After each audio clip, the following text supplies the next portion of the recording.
Okay, great. Um, so we are fortunate to have Shira Chernoble with us today to speak to us. Shira is the author of Heart to Heart Healing. She's done pastoral counseling for 50 years, and she's also a massage therapist in aromatherapy for 33 years. She's done stories, Hurt, Healing, and Hope. She's creator of Nishama Oil and Hugs in a Bottle Oil. Wow, Shira, we're really looking forward to hearing your wisdom. Thank you for being with us. Thank you. Thank you. I'm very nervous. Let me put my tea down. I'm so grateful for this Zoom meeting people. It's been such an honor and a privilege to be part of during Elul through to Tishrei, Rosh Hashanah, and now through Hanukkah. I'm in awe. I'm in awe, and I feel very humble. There's so many incredible people on here who know so much, and I feel like I'm one of the simple water draws outside. And but like them, they were as equally important to everybody else. So I hope that what I can share today will touch on somebody's heart. Father, good morning. Thanks again. Once again, you forgot the Jewish newspapers. Somebody's unmuted. Anyway, before we begin, sorry, Shira, if everyone can mute themselves so that we don't interrupt Shira, that would be great. Thanks so much. Thanks. Thank you. Again, Nomi mentioned that today is the Rosh Hashanah of Hasidut, and that's where Rabbi Shneur Zalman was released from prison after being there for 53 years. And when he was released, they say the inner soul of Torah was released as well. And I believe that the inner soul was released in every one of us from then on, and that it continues to be released in us when we look in who we are and see who we are and bless who we are in whatever place we are.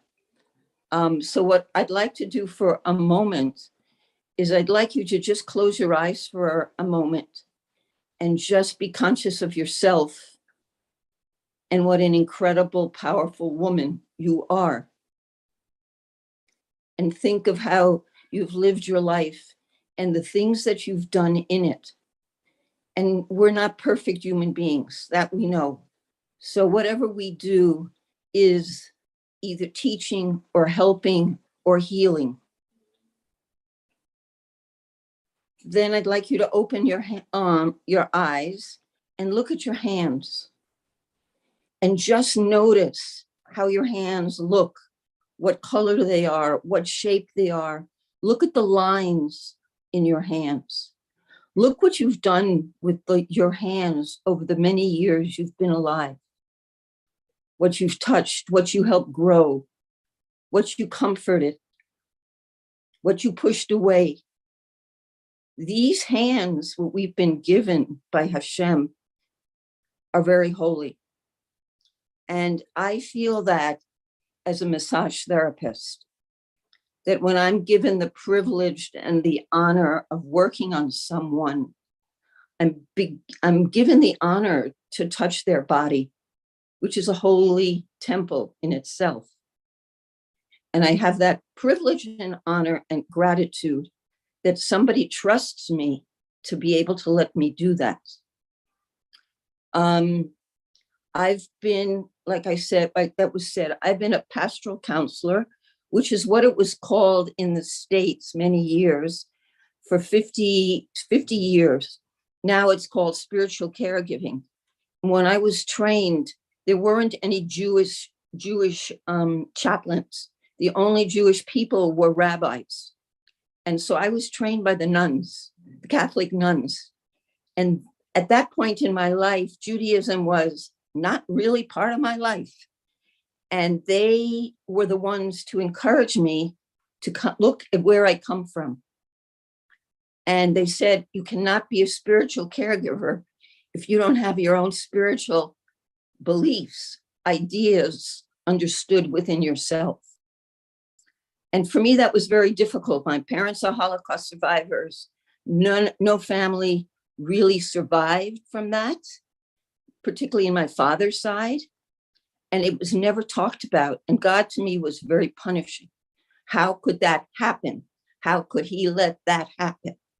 And it took me a long time to be able to not understand it, but to move forward, knowing that God was loving, is loving, and that he was part of my life.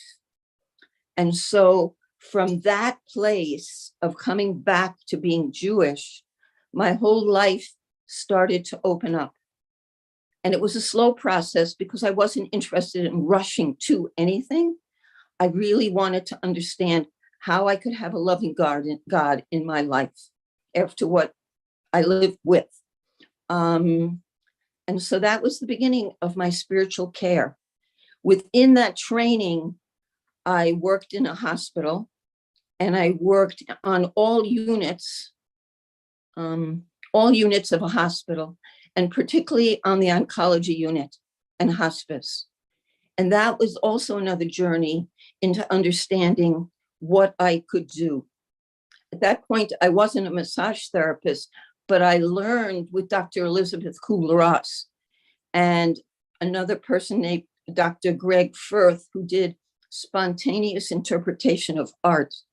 And putting all of those together, I was given the knowledge, the peace in myself to know how to work with loss and how to work with health and how to bring health back into people who had loss. And this was been a process for the last 50 years. I live in Israel. I live in Tekoa, which is outside of Jerusalem. And my home is a sacred place. It's where I do my work, where I help my community, where I live. Within the last, the last 10 years or 8 years, it's probably close to 10 years now, when all the problems were happening down south, I went down there as a massage therapist because I wanted to help the communities in the south with all the bombings and just the horrors that were happening. And so I went and I worked in the nursery homes, and I worked in the senior citizens homes, and I worked in different kibbutzim, and I would go week after week with a couple of other people and do massage. And I'd always carry different oils with me. I'd carry lavender, I'd carry wild orange, I'd carry pain oils for physical pain. I carried other oils for emotional pain. I just wanted to help heal people from the trauma. And I would leave little bottles of wild orange with a lot of the nurses and staff to just put out, to give to people. That wasn't enough. When I would come home, I felt like I wasn't touching the hearts of enough people. So I decided, with God's help, to create an oil called Neshama. And I looked up in Jewish sources the oils that were used in the Ketoret. Now, we can't duplicate it, and I was not planning to do that, but some of the oils, and that I kept reading about them, I decided that that was an incredible experience to use these oils, because in the Torah, they were used for healing. They were used for plagues. They were used to help people get a closeness to Hashem. And so I, with God's help, and I literally say that because whatever I do, I feel is something more inside of me that God gives me to do than just doing it on my own. So I created this oil called Neshama, and I'm trying to hold it up so you can all see it. It's a little bottle. It's a 5 milliliter bottle, and it says Neshama on it. This oil, move over a little so you can, I'm trying to figure out how to work this. This oil has been sent all over the world to anyone who's lost somebody, anyone, anywhere. I have a letter that is in Hebrew, English, Russian, French, Spanish, German, even Arabic. And it's been sent everywhere. Whenever I hear of a tragedy, I send it because it's my way of touching the heart, touching the soul. And there are many times when people write back just saying, thank you for thinking about me. You're so far away and you thought about me. And then a few years ago, when we were still having problems down south, and a lot of the families had to go into bomb shelters, particularly in the summer with children. And it was just such a horrible time for them. We decided, the community I work with oils, we decided to create an oil called Hugs in the Bottle. And that's a similar one, like you see. And there's a letter also that goes with it. And it's also in every language. And they've been sent all over the world for any kind of trauma, from tornadoes, from fires. Chabad has helped me a lot in distributing the oils. And they go out. With Hugs in the Bottles, I'm getting close to 3,500 bottles have been sent. It's a gift to people to know they're not alone and that they don't have to be alone. And that, this is a world where we live in where it's computer oriented, as we know.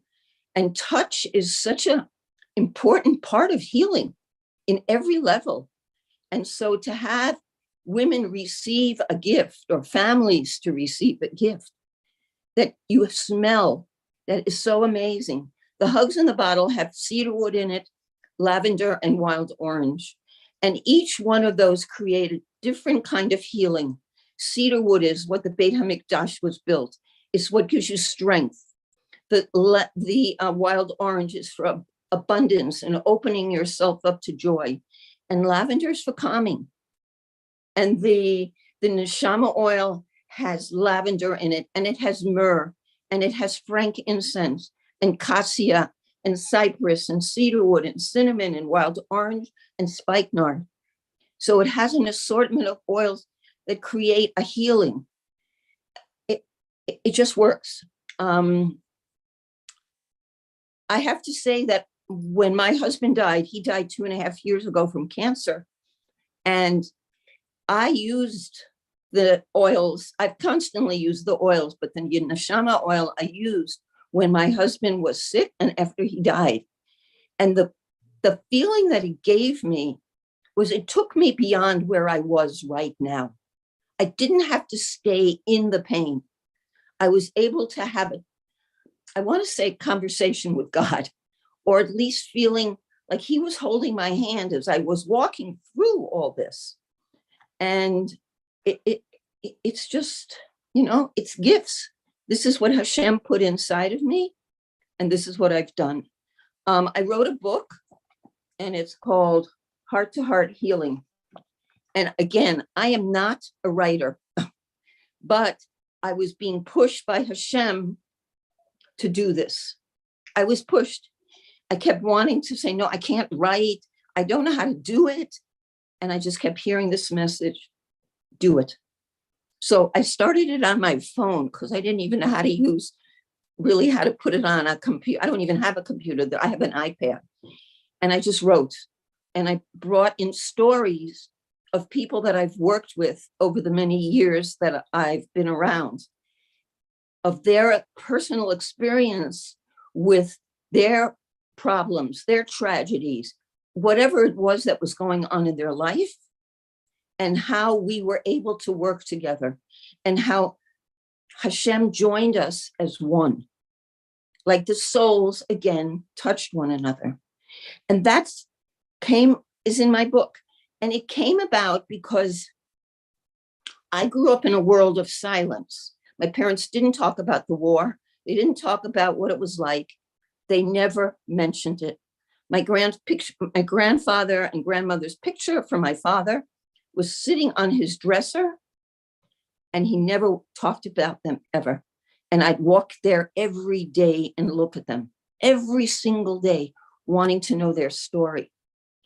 And then as I got older and I realized what was happening, and then my mother got cancer and there was still silence, I knew that this was not the only way to go. Like, silence is important, but communication is important as well. And that I wanted to bring that to the world, to help people not be alone. And when my grandfather went to before he left for the camps, he gave my father a siddur. Both of my parents are from Germany, and he gave him a siddur in German. And in the front, he wrote something.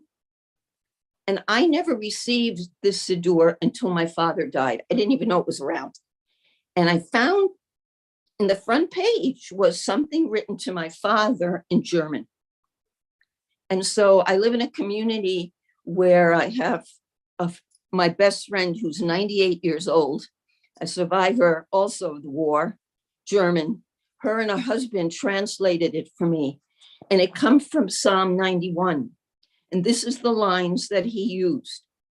For he shall give his angels charge over you to shield you on all your ways. They will carry you on their hands, lest you trip on a stone. Psalm 91, sentence 11 and 12. And that's what I was given. And that's who I am today, to take silence, but also give communication. And I want to just read a few things to you. Let me see, I have two things. I want to read something about massage. And I just want to say, when I meet with people, that's what tells me what oils to use. I don't just pick an oil out without talking to somebody and seeing where they are. And then I make a decision about the oils that can be used. And it creates something very special. Mapping the soul of massage. I love giving massage and shiatsu treatments. The one-to-one experience takes us somewhere together. As I work my fingers along the meridians, I'm following the map of your body. Slowly, each step greets me, ready and welcoming. I don't know where the road shall lead me, but I follow its directions, knowing that the end is not what's important. It's about how I get there. People ask, how do you know where I hurt? It goes from my fingers to my brain, to my heart, to my brain. I close my eyes, wanting my finger to see all. My fingertips give me your history. You come for one specific place of pain, yet through experience, I know that there are many routes to that one point. Each route needs to be touched, loved, and nurtured for the healing. There's quiet, there's music, and there's movement through hurt, fear, and laughter. There's respect and understanding as my fingers walk your map. Sometimes I stand in one place because the temperature, the color of my inner voice nudges me there. I trust the silence. I trust the inner voice. I trust us creating healing. I trust my vulnerability, that I am one instrument in this place of healing. I trust the healing to create life once again inside you, in the place where pain and trouble has lodged. I want to read you a little bit from the journal that I wrote about my husband, because it's really important in working and living and loving someone who has cancer. We were married for many years, and thank God he got to see all 4 children married. And at that point, he got to see 10 grandchildren. Thank God today we have 13. But the process of taking care of and living with someone who's ill is not a simple thing. It's very demanding. It's physically it's demanding, and spiritually demanding, and emotionally demanding. And thank God I live in a community of so much support. But in the day-to-day living, it was my responsibility in the house. My children were godsend. They helped in so many ways. They went with my husband to the hospital. They dealt with the medications, bringing them home. They dealt with fixing things in the house so it'd be easier for him to manage. The children made pictures and massaged his feet. They did everything. It was just a beautiful family experience. And I say beautiful because it was. It was hard, but it was beautiful because the truth and the honesty and the love that was there was something that was just amazing. So I just want to read just a little bit here. Everybody arrives home on Monday, and the holy day of Yom Kippur begins that Tuesday evening. I'm not comfortable in the synagogue. I keep watching the clock. I do not like the idea of Jonathan being home alone for such long stretches of time. So I go home and sit with him, holding his hand. This is my holy place this year. There's a knock on the door, and dearest Noam has come to be with Jonathan Mead. Ne'ilah, the closing service for Yom Kippur, and the time our soul is closest to God begins. Noam sings, Jonathan listens, and I hum and cry. Noam stays with us and keeps singing. Jonathan reaches for Noam's hand, and we are in a circle of love and peace. Today, I do not need 25 hours of praying.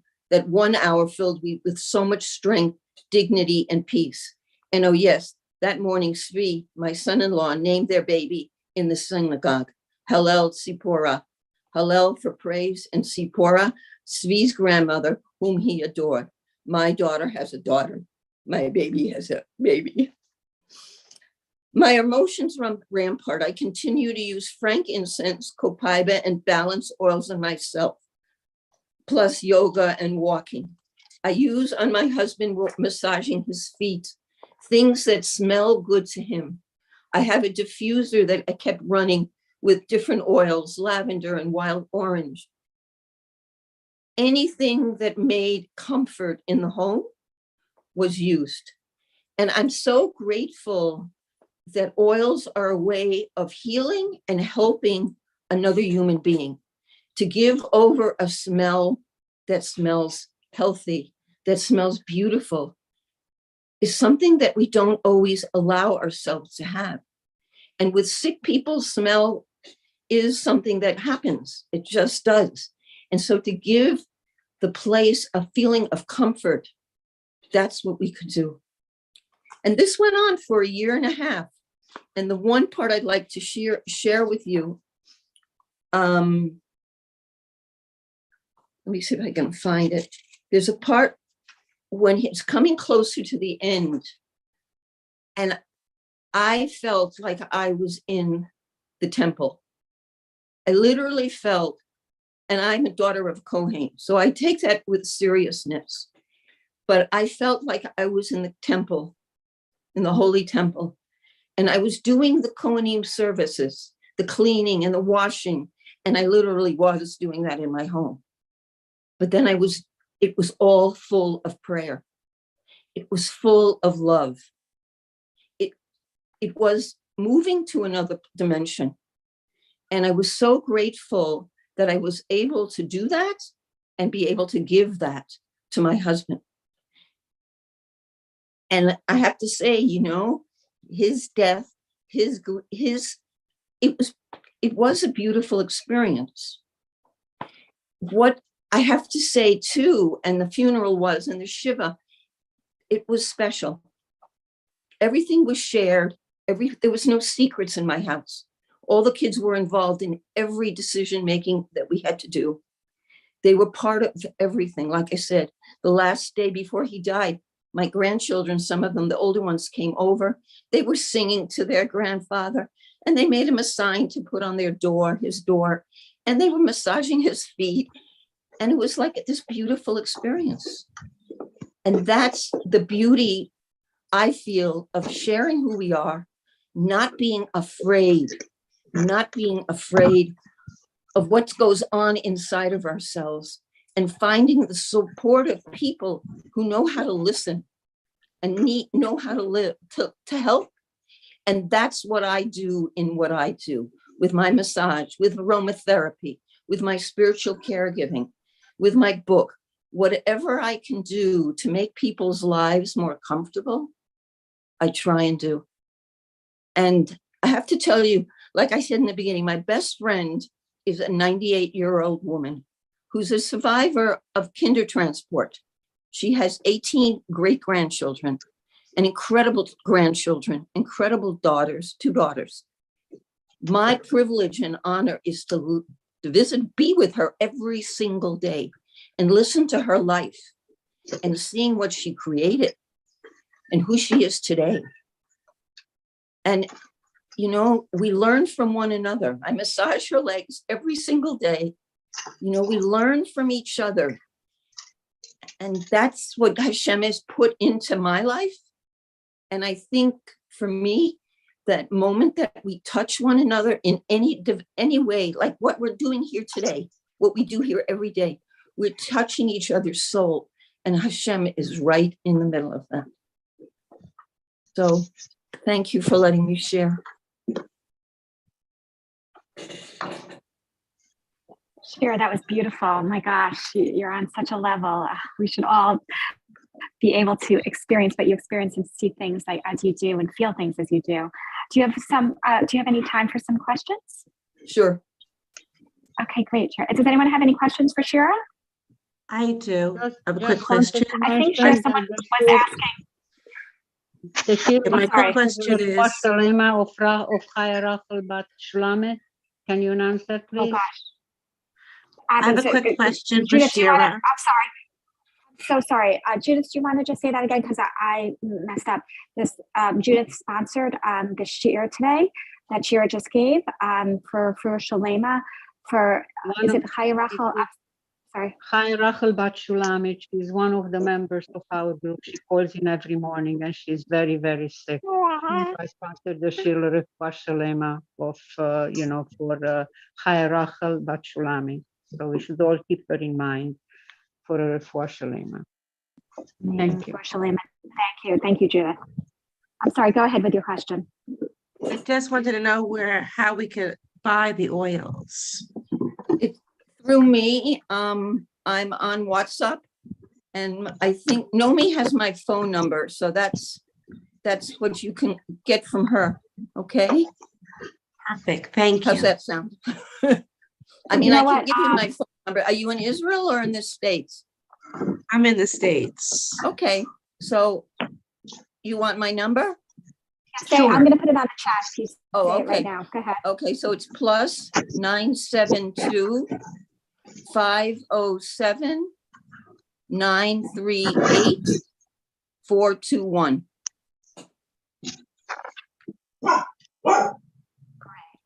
Okay, Thank you, Shira. you're welcome. Thank you. Whew. Great. You did a great job, Shira. Really, it was amazing. Thank you. Whew. Okay. What community are you in? I live in Tekoa, which is outside of Jerusalem, Thank you. near Herodian. Excuse me, is this oils to rub in, or you said, mentioned the diffuser? How is it used? It can If you be get it. either. It's for putting on your body.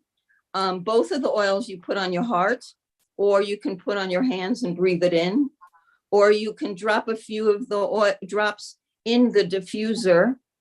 It's up to you. It comes in a roll-on bottle, so it's a little more difficult to put into a diffuser, but you can open it up carefully and put some in. But basically, I suggest rubbing it on your heart and in your hands. And I suggest, especially with the neshama oil, to put it on in the morning and in the evening before you go to sleep, because it really has given people comfort, especially after the loss of a loved one. They sleep with some comfort. Yeah, hi, Thank this you. is Have a good day. this is Toby Schwartz. Do you see people privately also, Yes. like for massages? Yeah. Oh, absolutely, in my home. Yeah. Oh, okay, because I'm going to Israel, Mirz Hashem, so I just wanted to have that information. Thank you. Sure, absolutely. Anybody else have any questions? Okay. Shira, thank you so much. And we're also Thank going to you. put your number on the chat if anyone else wants to get in touch with you. And thanks again so very much. Thank you very much, all of you. Love you all, and have a wonderful day, evening, night, wherever you are. Okay. Thank you so much. That was beautiful. Thank you, you too. And Thank you. lots of love to you, Shira. Thank you. And thank you, Thank you, Normy. Shira.